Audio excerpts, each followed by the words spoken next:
personal or indie issue. She wasn't sure which one she had it paired to, so she's going to share it out on her side.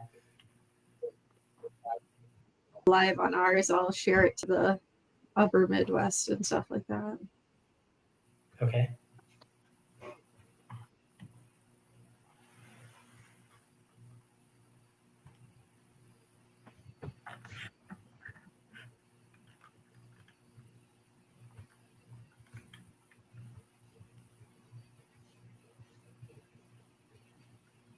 I always like to see when the first person pops up and on, which we haven't had yet. There we go. We got our first watcher. Maybe it might be one of you, but it's me.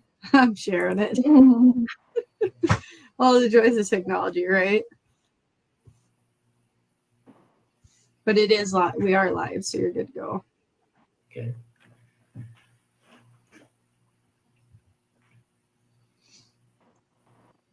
And first of all, finding out tonight that it is not my service that is terrible, it's Catherine's, because everybody's going good tonight and there's nobody cutting out. So yeah, it's always a day-to-day whether I'm going to be able to, if we try to do a Teams meeting, if she's going to be fuzzy or not, or when I call her, if she's like, I think she has to move away. I think she has the internet and get in one spot and cell phone reception, get in another spot. So I feel like that's to us, like even on the board calls and stuff, it's such a hit and miss situation. If we're all on the call or if somebody's driving and they don't have good service, it's so hard to, the technology is such a great thing to have the Zoom calls, but to be able to get everybody in the same place is still, that's always going to be a hard thing. Yeah. Looks like we have a few people starting to jump on. As usual, if you're a returning customer, drop a comment in, let us know that we can see comments coming through, so that way we are ready for questions if people have them as they get on.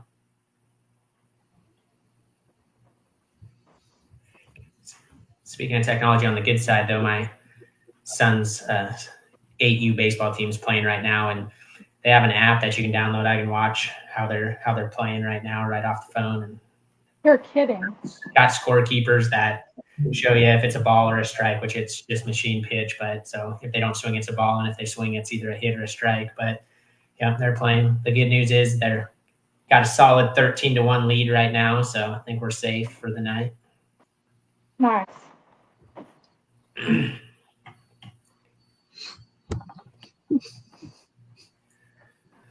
Okay, we'll give it just a minute or two more for those who are jumping on and watching. Thanks for getting on. We're going to give it another minute or so for people to hopefully be able to join us live, and we'll get in. Paige, I think our goal is to make this our maybe shortest Facebook Live that we've done so far. So that's always the goal when we start. We'll see how it goes. Yeah, once I get talking, you just...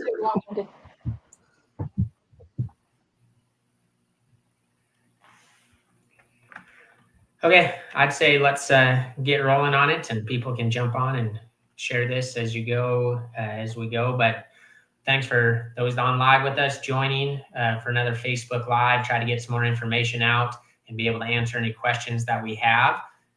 We're going to be talking about the Dakota Meat Goat Performance Test. Did I say that right, Dr. Gibbs?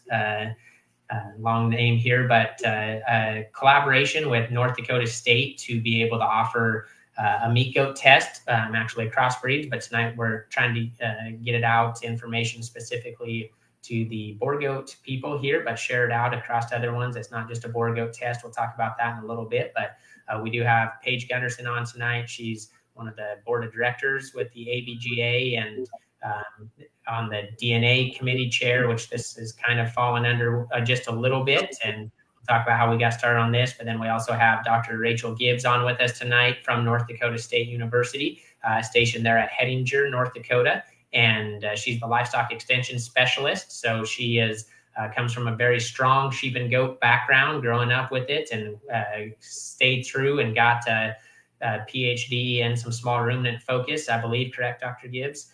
Yes.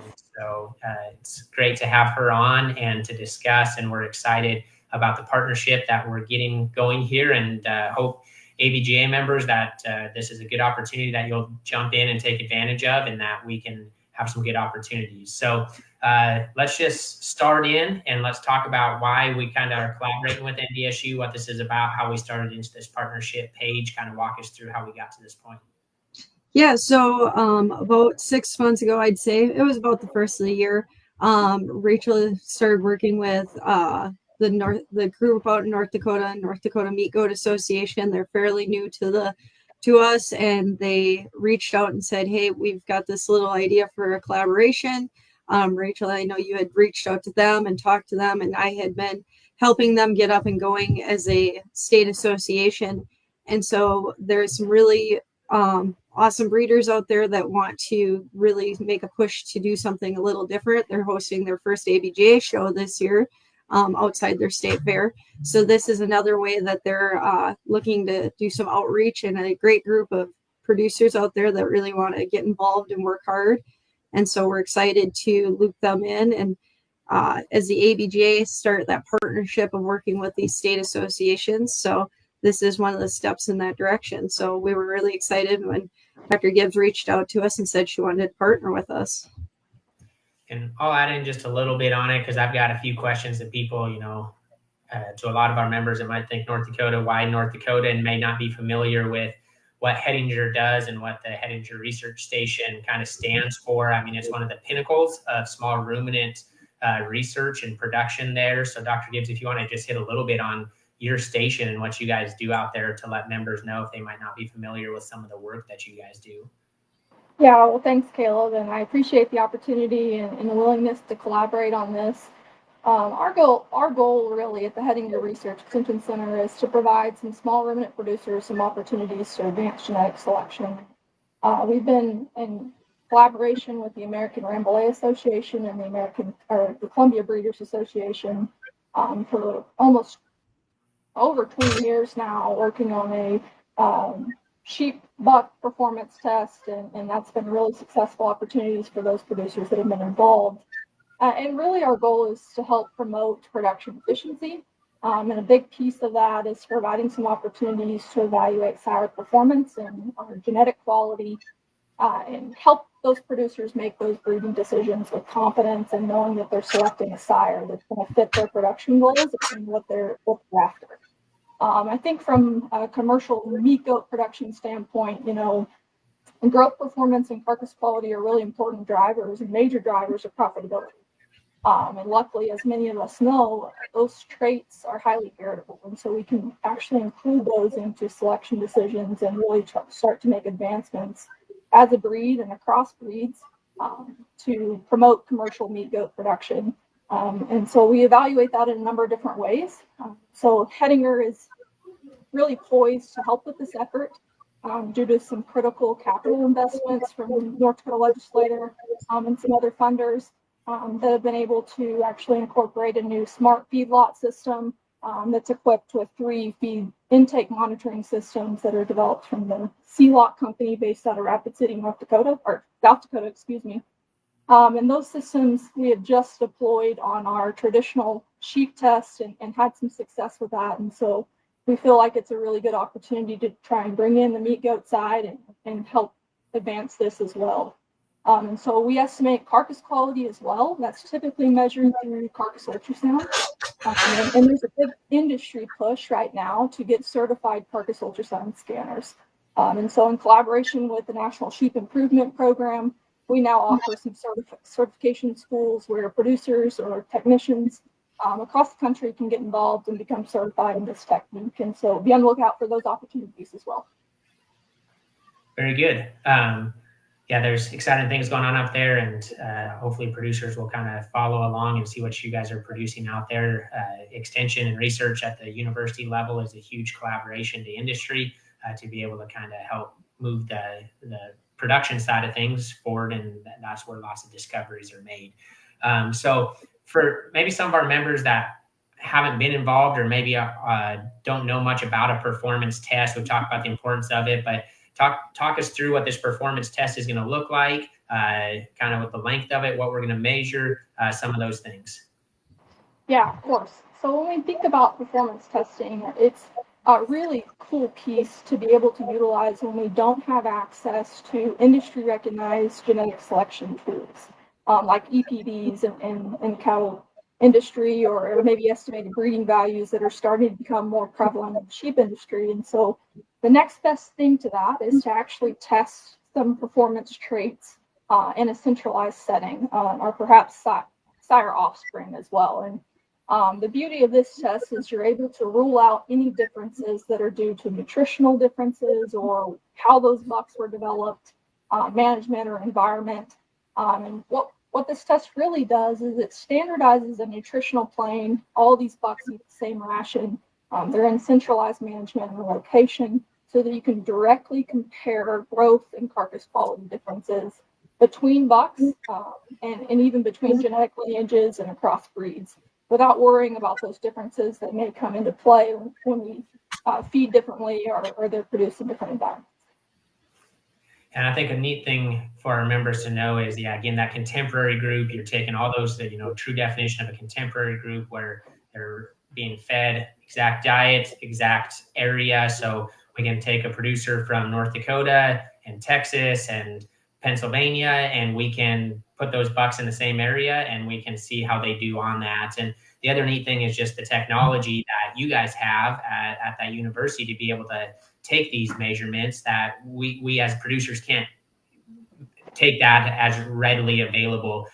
We can take some maybe average daily gains with just a set of scales on there. That's not too tough, but as we get feed efficiency data, carcass scanning, some of the visual inspection that'll be included in this, offering things that producers can really get a good, well-rounded look at their bucks without looking at that. So I do know I want to mention to our members and people watching, there are some other buck tests that happen out there.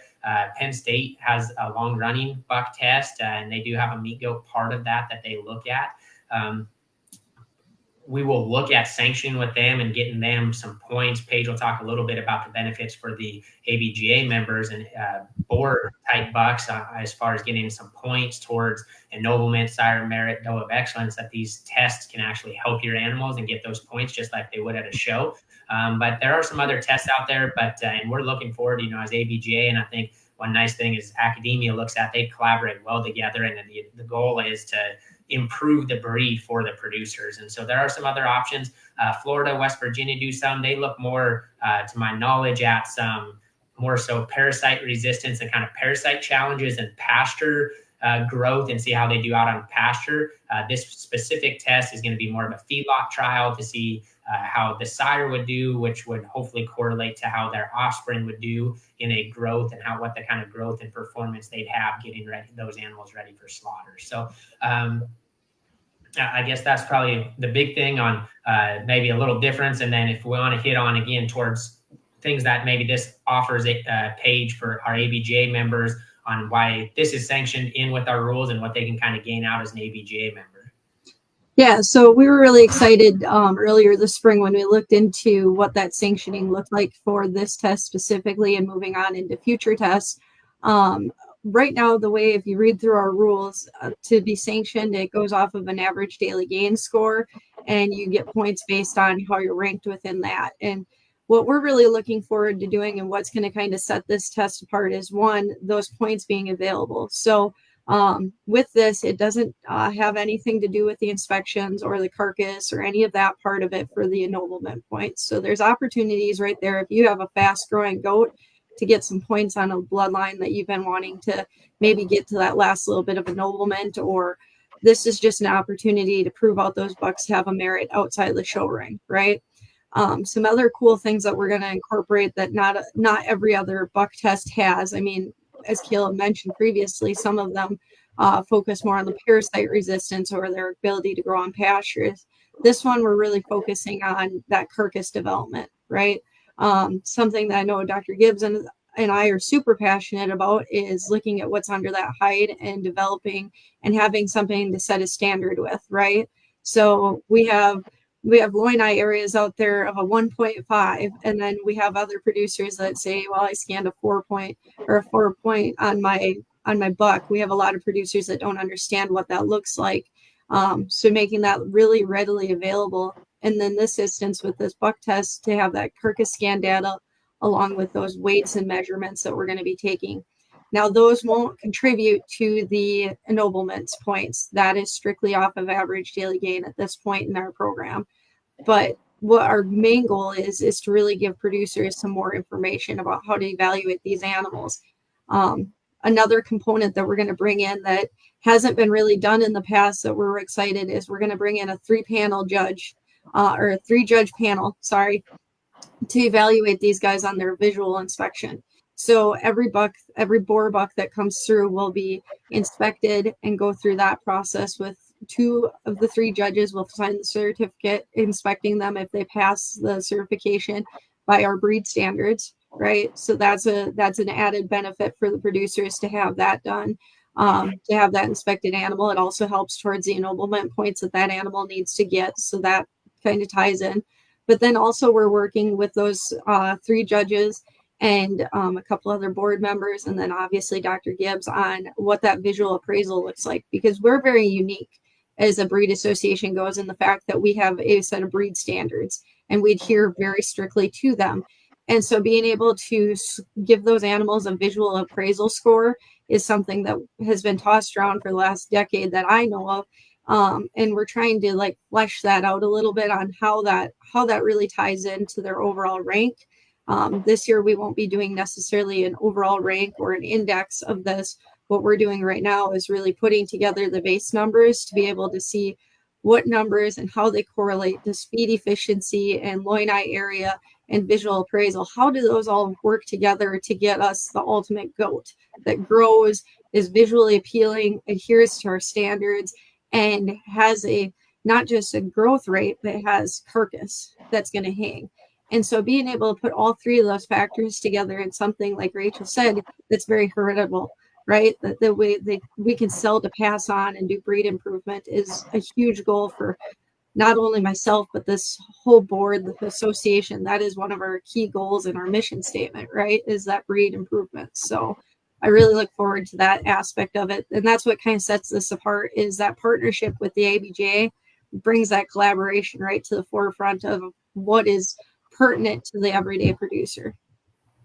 The other point that Dr. Gibbs, if you'll hit on, you mentioned some of those new feeders that you have, and obviously average daily gain is one of our big drivers. But as we look especially at other species, a lot of especially beef cattle that maybe we always try to put as a forefront and have more opportunities with research, feed efficiency is becoming a hotter and hotter topic. Not only do we want those animals that grow well, we want them to convert well. We want them to not just be the one that's pigging out the whole time and costing us the most on a feed, who can gain more with less feed. And, talk a little more about that technology. And to my knowledge, I think this may be the first buck test on the goat side. No one quote me on that, but I believe that we're going to be the first one to actually take that feed efficiency measurement with those new feeders. I'm not sure that we're the first. I think West Virginia did do a little bit of work on that on the Kiko side, but for sure, I think on the boar side, this would be the first opportunity to really collect feed efficiency data. And really what we're out after there is how do we more effectively utilize our resources? If you've got a buck that's gaining 0.8 pounds a day, but it takes 8 to 10 pounds per day to get there versus a buck that maybe gains 0.75 pounds a day and only takes 4 or 5 pounds a day, that's a significant difference, especially if you passes that down to the next generation. And from a research standpoint, I think that's where we're headed. Is there a genetic marker that we can look at, or how heritable is that feed efficiency piece of it on the goat side? And really, the ability to do that is the use of these smart systems that we're fortunate to have here. And how those work is each buck will be equipped with a electronic ID tag or an RFID tag. And that tag is then recognized when that animal enters the headspace of that feed bunk. And then at that time, that feed bunk weighs itself. And then when that tag leaves, or that animal leaves the feed bunk, it'll weigh it again and it'll allow us to quantify how much they're eating on a daily basis. And from that standpoint, we can then look at how many pounds of feed per pound of gain, and some other different calculations that go into feed efficiency and making that more accurate. I think we can really start to fine tune our selection on growth performance and not just start to select for average daily gain, which could lead to just larger animals at times. And other species have shown that. And so I think that's why there's a big push towards feed efficiency from a production standpoint and from a research standpoint. Absolutely. So let's talk a little bit about what the parameters are to qualify an animal for this test. If someone's out there wondering, can I put a buck on this test? Paige hit us on our rules. As far as our rules go, what are our rules? And then Ginger, we're going to hit this right here. What age are you looking for? This is timed your question perfectly. So for the boar specific side, if you want points, Paige hit on that. And then Dr. Gibbs, if you have any different variation for other species, if other people are other breeds, not species, but any other breeds, we'll talk about that as well. Yeah, so for our test specifically, our rules state that they have to be under 6 months of age at the beginning of the test. And our beginning of our test is, we're going to place at June 8th, I believe. Is that correct, Dr. Gibbs? We're using June 15th as the start date, but there's some flexibility. Yeah, so June 15th is going to be our start date. It's got to be 6 months or younger in that point. As a committee setting this up, we came to the conclusion that we would like to see them 4 months of age at that point in time and above. Just for handling purposes, we want to see them weaned on feed and transition into that so they're at optimal growth, right? Because we all know raising goats that after weaning, there's that little bit of downtime and then they start gangbusters. And we really want to collect this data in the point where they're really making the most movement in their growth pattern. They're really maturing fast. They're really putting on that weight and converting it. And to touch on what she said earlier, that feed efficiency is such a huge bottom line factor for a lot of our producers. And to be able to put that consistently, Caleb, you touched on contemporary groups, by tightening it down to that 2 month window. Goats are so crazy because we see it at our national show in 2 weeks. A 3 month age window can show a 0 to 3 is such a wide range for those animals. It slows down a little bit in that 6 to 9, but we would just want to tighten that up a touch bit more so that way we really get animals that are prepared to go on it. As far as qualifying for it, to be on the buck test, any commercial animal is welcome, but to be a part of our ennoblement status, they do need to be registered with the ABGA at the time of the buck test. So in order to qualify for our our ABGA sanctioned program, they have to be registered. But Rachel, if you want to touch on what qualifies for your end of things. Yeah, and we are a little bit simpler, as she said. We are open to all breeds. Importantly, we are also 4 to 6 months is the age range, but something that's not really listed in that guideline is this 35-pound kind of minimum requirement. We want them to be on feed gaining well, and I think anything under 35 pounds is probably hard for us to manage in a group-like setting as big as this test has gotten. And right now we're sitting at nearly 75 head, if my estimates are right, from about 14 different states. And so we're excited about the interest. Please let me know if you have specific questions. They do have to originate from a foot rot and scrapie-free herd, as well as be accompanied with a health certificate upon delivery. Yeah. And to touch on that too, guys, the 35 pounds, the other thing that we got to touch on a little bit is these animals are going into pens together. They're not single pens by any stretch of the imagination. So if you're sending a buck for this, they've got to be informed to be able to not necessarily fight for their feed, but to survive in a pen with other bucks their size. And obviously they sort them, try to base on size a little bit, but they've got to be able to survive in this scenario, because a feedlot scenario, which we're trying to replicate a little bit here. I know a lot of your goats don't necessarily, it's not like cattle where we put cattle into feedlot for 6 months before they go to slaughter, for sure. But this scenario, we're trying to get it very consistent, right? And to grow these animals and get that production information, we want to keep a very consistent group. So we'll hit on a couple questions. I'm going to take a chance to kind of challenge our ABGA members out there just a little bit. Dr. Gibbs talked about, she's kind of estimating 75-ish on this test. The Kiko group kind of saw this, and we put this together, and Dr. Gibbs wanted to keep it open to all breeds, and they filled up very quickly with that. And so I think there is more kind of performance testing probably over the last 5 to 10 years on the Kiko side than on the boar side. And so that breed is probably a little more used to this. And so this is something that I'm passionate about, getting ABGA back. We had a lot of strong board tests and a lot of strong interest in this prior to, and probably has died off in the last 5 or so years. And so we're wanting to rejuvenate that and get back to that production and commercial side of things and a focus. And so boar goat breeders out there, if you've got a buck that you're interested, put it in. A couple of questions we had come in, we'll hit on. The Pennsylvania buck test, is it still sanctioned? It is not right now. It is our intent, it is my intent to have that sanctioned in 26. I've already had communication with the people running that. It's just a simple, we got to get on the same page with them, and they got to just get their rules approved by the board is what our rules do on that. And so at some point that was dropped. Once something gets dropped, if you know in life, then it's, to get that back, sometimes just some communication. We're working on that. So the 25 buck test there in Pennsylvania is not sanctioned to get ABGA points. Our goal is to have that back up and going in 26. Good question for Dr. Gibbs here. How do you show hoof rot free from a hoof rot free? Yeah, that's should be accompanied with your health certificate. Just have your veterinarian put that on their form that they've inspected that herd and there are no obvious signs of foot rot. Another good question here, Dr. Gibbs, if you'll answer, how will you transition the animals into your feed program? Is 4 months a non-negotiable? Yeah, on the feed side, so this is a fluid situation at this point, but we are looking at a custom locally sourced pellet ration. And so here shortly within this week, I'll be sending out some recommendations, and hopefully a lot of that transition is done at home. And so getting those bucks accustomed to that, to a similar feed, particularly a pelleted ration before they get here.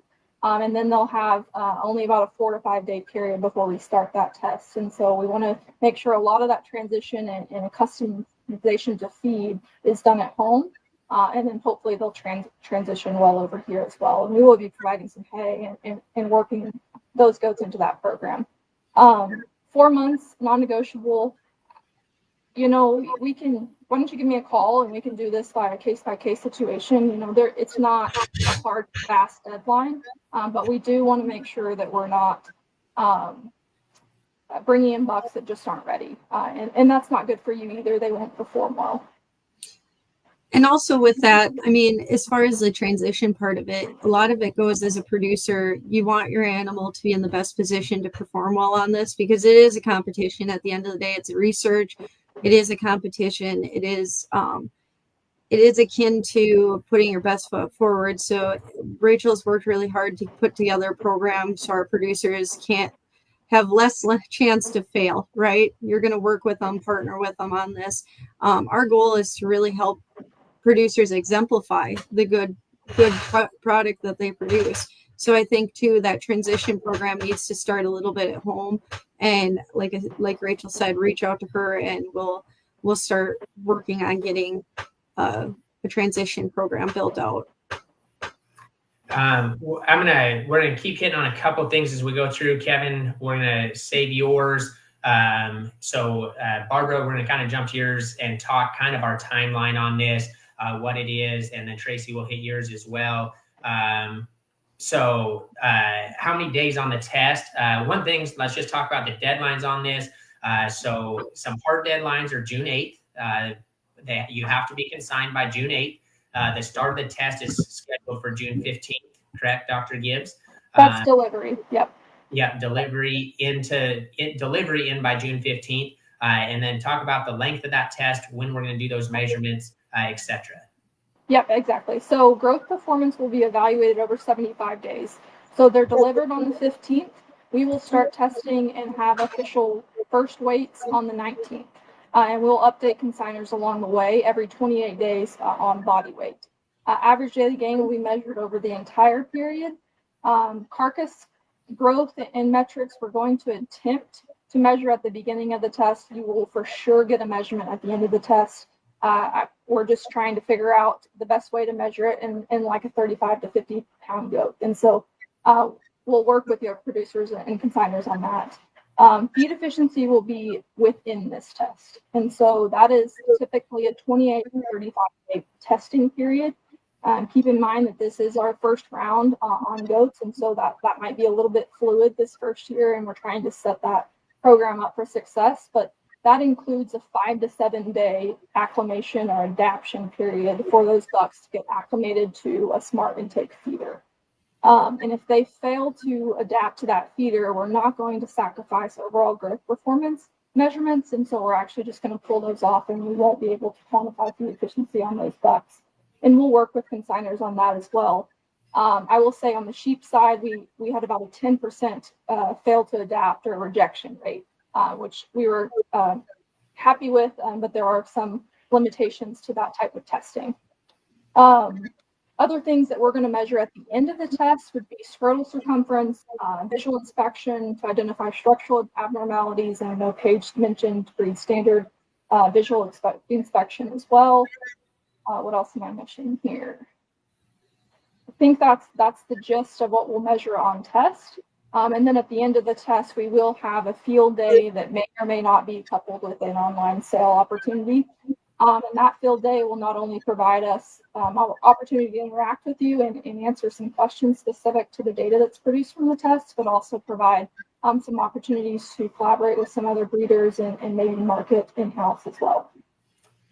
Yeah, so Kevin, to answer your question, is there a sale linked to the end of the test period? I think all of our goal is probably yes, but we want to leave that up to the producers. I think a lot of specifically on both the cattle and the sheep side of things, and some of the buck tests. I think pretty sure Pennsylvania does a sale at the end. That's a common thing at the end of these tests, is to provide a sale. So that way, as a commercial producer or another breeder, you can come in and say, hey, I want to improve my genetics.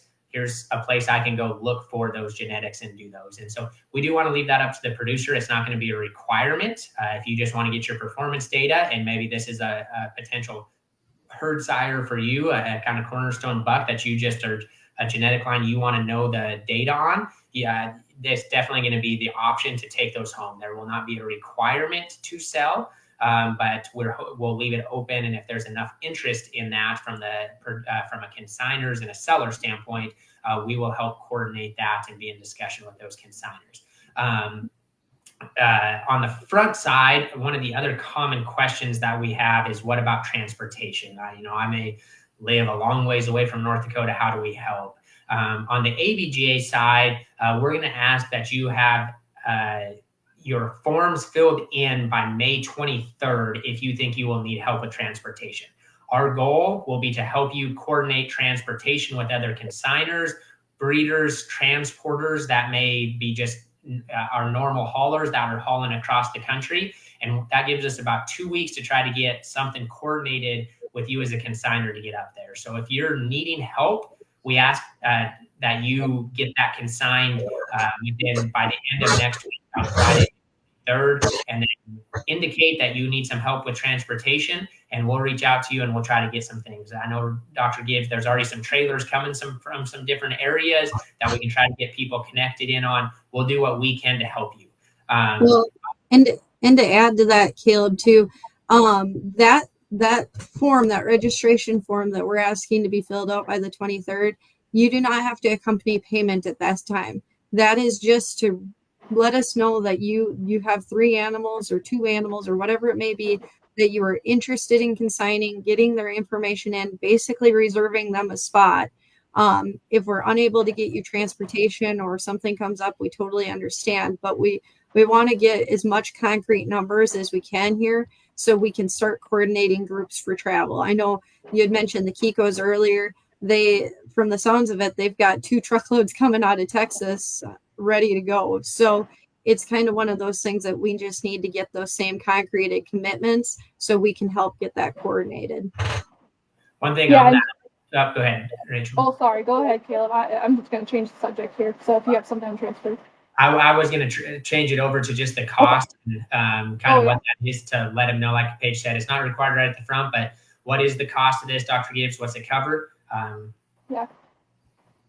Yes, 1 second. So I just saw a comment here, and I just wanted to clarify here that we are solely using this as a management tool for you, and we do not have any research lapped into this. And so I just want to make that clear that this is your test, and we're here to provide this as a resource for you to make those selection decisions. And at some point, if you have a research question that we can help answer on the test, that's something that we're interested in helping with as well.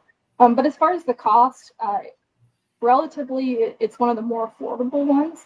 It's about $85 per head, and about 80% of that cost is just cost to feed them. And so the rest of that would be for general management and care. Provides us some opportunity to do carcass ultrasound and some feed efficiency testing. But most of that is related to cost.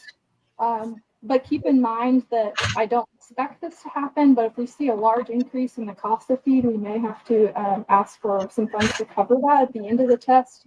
I don't anticipate that being a problem. We did try and estimate what that would cost. And so just $85, and that covers everything from a data collection standpoint. What I'll tell goat breeders and members out there, and Paige, you can probably hit on that. You would probably have a hard time feeding your goats for a 75-day period for $85, and you get this information out. So I think that really appreciate how cost effective this is made, and the issue has made this, and to have these this facility to get this kind of these kind of data tools and performance traits measured in a non-biased way in a contemporary group for $85. And I hope that producers realize the value that they get out of that. I mean, you're really getting a bunch of free information and just covering the cost of feed. Yeah. And guys, at the end of the day too, like this is how everybody wants to talk about, we need EPDs. We need more things outside the show ring. This is how we do it right here. You look at the cattle industry, the sheep industry, anything that's meat related. This is how it's done. These trials, these tests, this is where the information comes. Eventually, like Dr. Gibbs had mentioned, the data comes that we find those genetic markers right down the road. This is what starts it. This is the ball that has to get rolling for us to get to that point. And a lot of it comes down with the education. So once we start collecting this data and we can start putting together reports that our producers can understand and help evaluate their animals, that genetic selection just becomes more zeroed in. Like we get another tool in our toolbox. I hear a lot of judges say, keep that as a tool for evaluating your animals. This will be another one, right? And we talked about it earlier this year in our DNA Live about what the future of our DNA program looks like. This is the future of our DNA program. This is the next step. So I'm going to fall back into a little bit of association business on this. We got the DNA launched back in January. We picked the company. We've got the program. You can now DNA your animals for parentage. This is the next step that I talked about, the fun stuff in my mind, right? The research, the collection of data. This is the next step to get us to our ultimate goal eventually of EPDs or something that we can utilize, whether it's genomic EPDs or whatnot, to be able to evaluate these animals. So I think it's really cool that we're already within 6 months jumping into another opportunity that's going to move this association along. So for anybody out there that's wondering what the association gives you as a member, these are the steps we're taking to get those member benefits, right? So the ABGA is really looking forward to collaborating with universities like NDSU to be able to put these things on to advance our industry as a whole.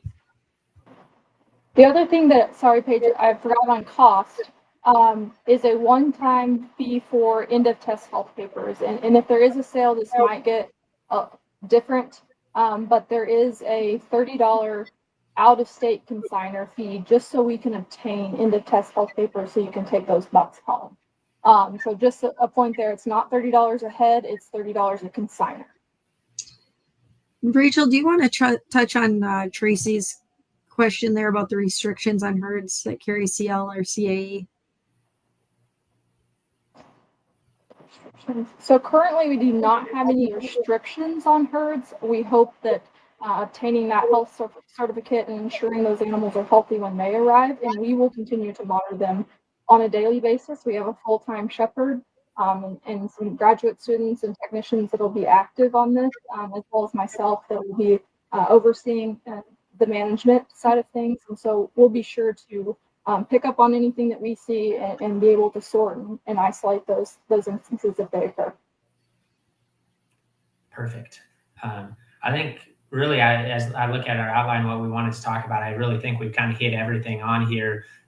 Paige, Rachel, if you guys have anything else you want to add, now's the time. But out there watching, thanks for those that have joined. If you have any additional questions, please ask it now, because I think we've done a good job covering everything I wanted to cover for it. What I will say is just kind of echo what Paige said is these are the type of opportunities I want to push the association towards as we talk about breed improvement. That's something that we need to continually look at. The mission of ABGA is to preserve the integrity of the boar goat, record pedigrees, but also improve the breed. And as we try to do these things, cross-breed associations, this is what other species do, testing, EPDs, genomics, heading into the future of the technology that we have. These are kind of the basic steps. Honestly, this is kind of ground zero of what we're doing, but we started here and then continue to go forward. So does the buck have to be show correct to participate and get points for their sire?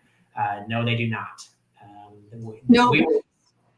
So with that, the evaluation, Aaron, we will be looking at whether or not they're show correct. And if they are, they will get inspected at the end and have that opportunity to get their inspection certificate if they pass inspection.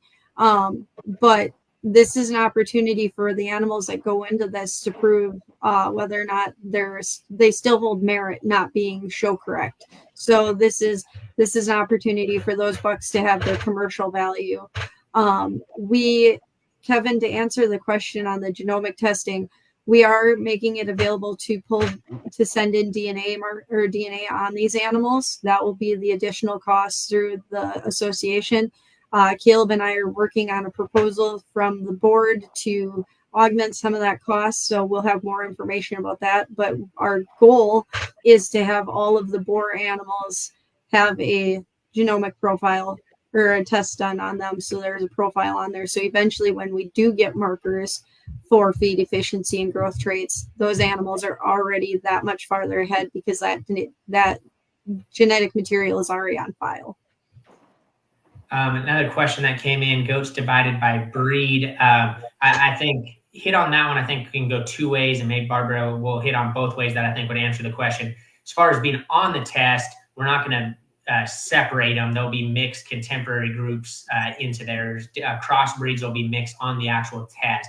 When the results come out, we will, Dr. Gibbs, separate, and we'll have a ranking and a kind of boar goat influenced kind of ranking, and this is how you rank within the boar goats. A separate ranking for Kikos if we get any other breeds on here. And then I do believe we plan to look at some crossbreed and kind of total ranking. Is that correct, Dr. Gibbs, that we can look at totals, but we will look at just within the breed?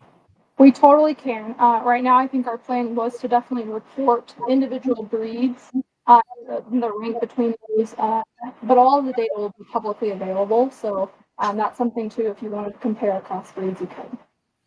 I will.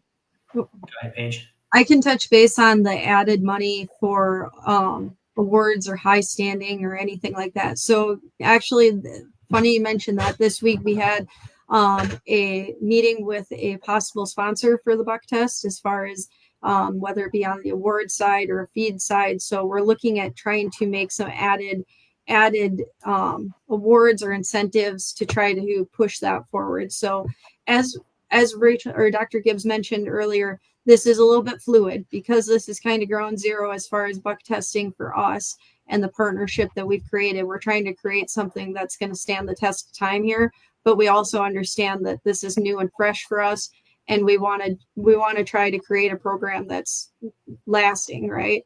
So we're working on some of this, and as these producers start to consign and get on the same page, we are going to bring their input in a little bit on some of this too, as far as like the sale and the consignment, because this really does need to be a partnership and people need to invest in it to be able to make it a go and get this data. I know producers that have verbally committed to 2 or 3 animals. That's fantastic. And I love seeing that. Now we need to start seeing some of those commitments come through on the forums. But I, like Caleb said, and I'll second that challenge, I challenge every boar goat breeder out there to send one. I mean, it's a great opportunity. And like he said, you're not going to feed a goat for $85 for 75 plus days, right? So I think this is a great opportunity for our producers. A couple other points. Barbara asked, are points awarded to high ADG, etc.? Yes, specifically to boar goats.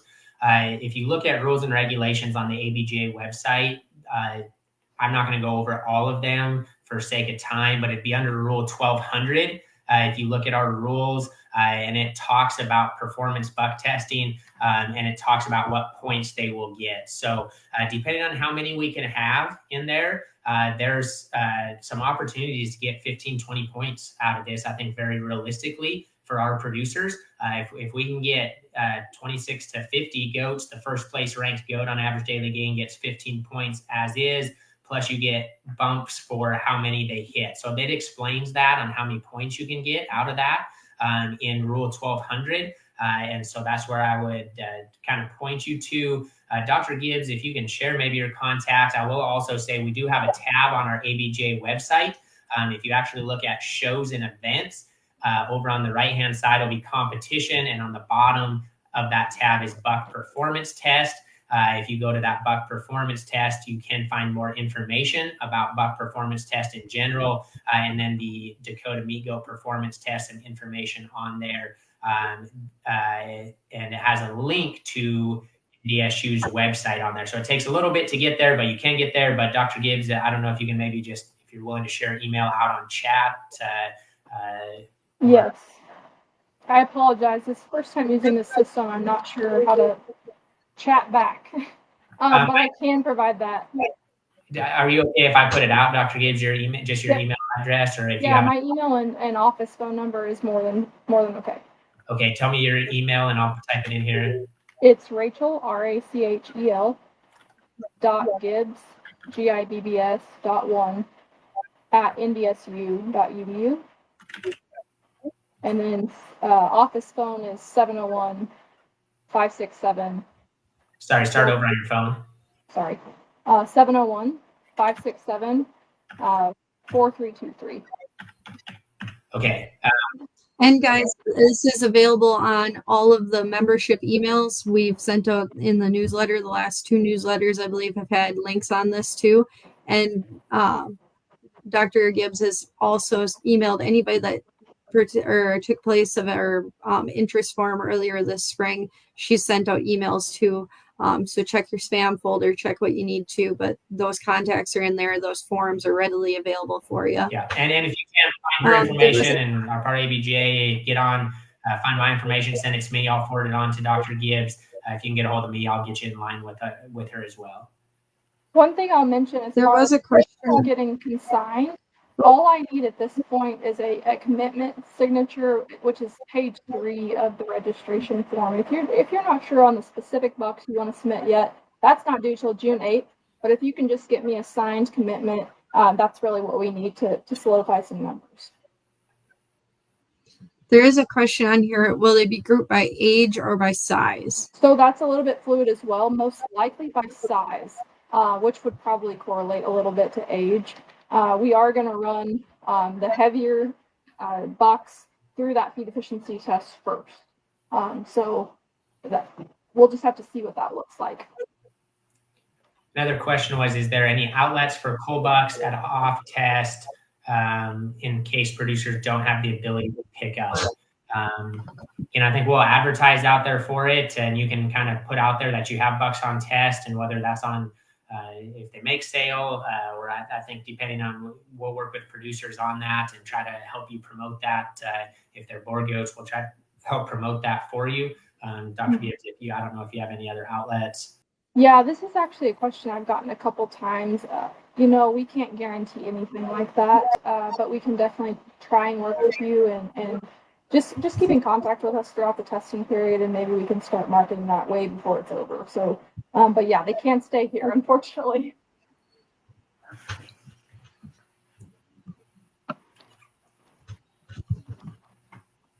Okay, any other questions? Great set of questions coming in from our audience tonight. Appreciate that. Anything else from either of you two? If you have any last minute questions that we haven't answered, hop on and get on now. We'll give it another minute or so, and if not, we'll wrap up our night. I encourage producers, take advantage of it. You cannot improve what you do not measure, and I'm a firm believer in that. And so, if you're trying to improve performance and carcass and feed, these things that test for in the real world side of things, there's no way to improve it if you're not taking measurements on it. And this is a great opportunity for that. Yeah, and I completely agree with that statement. I'm glad you said that, Caleb. But also with that, increase your marketability. If you have data on these bucks, a lot of times people are going to trust that option and be confident in their decision to select that and buy that from you. So. Well, and even from a buyer's perspective, guys, the buyers out there, the more education that we put along with this, as the ABGA, we're going to work hard to be able to educate the members. And that field day that Dr. Gibbs talked about, going over these numbers and explaining them, it's going to help get your buyers to understand when they're evaluating. The more tools we give them, the more our animals show value, right? So you're no longer just competing with the colored market. You're no longer competing with the hair market. Now you're into something tangible that you can prove, like, hey, my buck is better, because it's going to give you a base market price for your kids, right?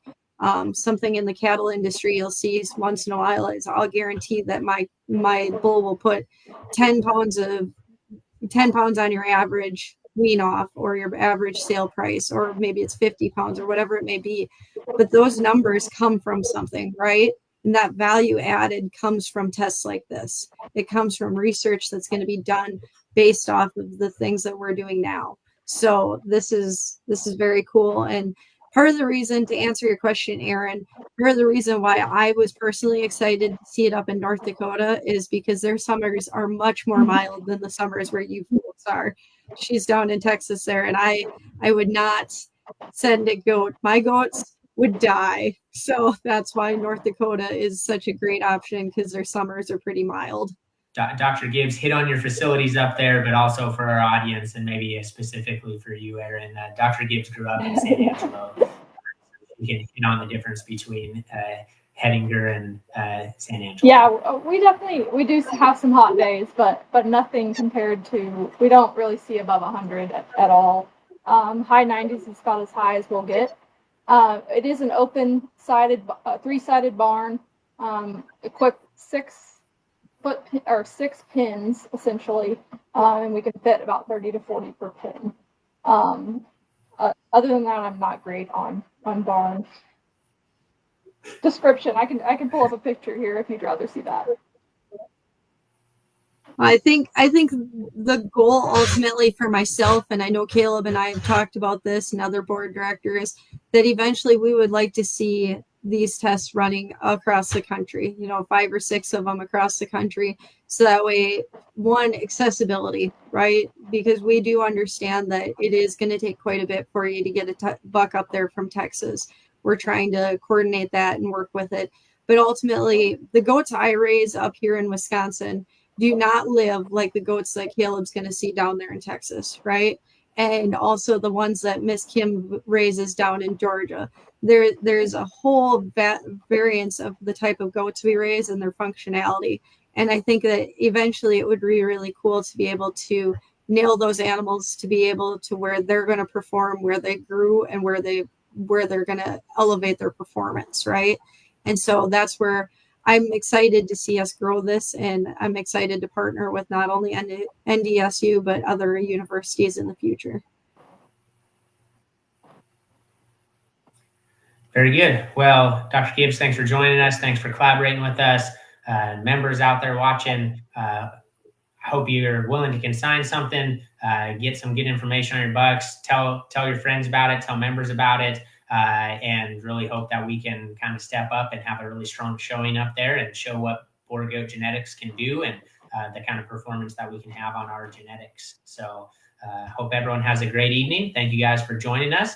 and we'll look forward to having some more information come out through the test and some follow-ups at the end of the test to share out data that's collected and different things. And so we'll do at least one more Facebook Live, maybe a minimum at the end, but maybe one kind of an update in the middle of the test, even if producers don't put on, that they can hear how things are going. Sounds good. Thanks, Thank you. Caleb and Paige. Appreciate it.